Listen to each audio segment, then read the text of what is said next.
আসসালামু আলাইকুম। কেমন আছেন সবাই? আশা করি ভালো আছেন। আমি আলহামদুলিল্লাহ ভালো আছি। যে কথা বলবো মাসেল ক্রাম নিয়ে। মাসেল ক্রাম কি, কেন হয়, এই বিষয়ে আলোচনা করব। বিশেষ করে রোজায় আমাদের মা বাবাদের মাসেল ক্রাম হয়ে থাকে। এটা হওয়ার মেন কারণ হচ্ছে ডিহাইড্রেশন। আমরা যারা রোজা রাখি, সারাদিন আমরা কোনো প্রকার পানি বা খাবার গ্রহণ করতে পারি না।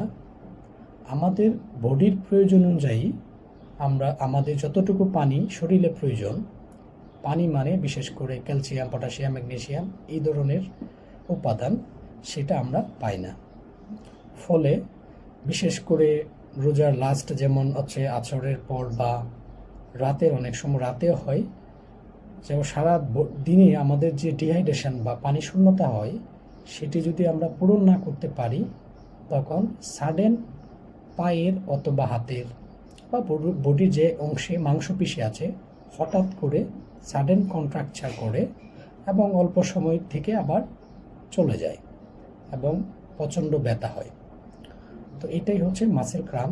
এটা হওয়ার মেন কারণ ডিহাইড্রেশন। এটা থেকে আমরা কিভাবে মুক্তি পাবো, এই বিষয়ে কিছু পরামর্শ হলো, আপনারা যখন রোজা ভেঙে খাবার গ্রহণ করবেন, শুরুতে 1 থেকে 2 গ্লাস পানি পান করবেন এবং আপনার যে প্রয়োজনীয় স্বাস্থ্যসম্মত খাবার, তেল চর্বিবিহীন খাবার গ্রহণ করার চেষ্টা করবেন। এবং পরবর্তীতে যেমন আমরা মাগরিবের নামাজের পর থেকে একদম সেহরির আগ পর্যন্ত আমরা অল্প অল্প পানি পান করব। বিশেষ করে যখন আপনি তারাবির নামাজে যাবেন, 1 বোতল পানি সাথে করে নিয়ে যাবেন।